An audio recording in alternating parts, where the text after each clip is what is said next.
kasama po sa training ng pagiging driver ang pagbabacuum. Ayan po ang vacuumera. Igo! Kaya po sa mga bisita nating Irish, kailangan ipakita natin na malinis ang kotse. Konting vacuum lang po sa likod. Magpumakalimot mag-tip. Ba? Maganda bang service at nangingi ka agad ng tip? Uy, bagong salto lang galing Galing Mexico. kayo, Galing Mexico yan, uy. Kawawa naman yung driver natin.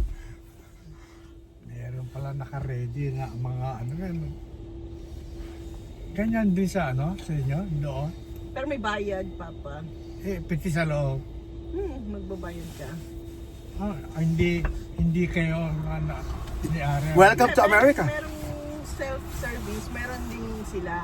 Parang ang tawag doon ay, anong tawag doon ba yan? Yung Car wash? Hindi, yung pag sa loob, pasama. Detail. Oo, parang yan. Pero may ibang tawag sila doon eh. Detailing. Oo. Pero talagang ilalahat. Oo.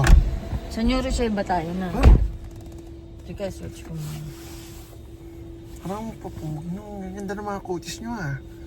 Herds. O, diba?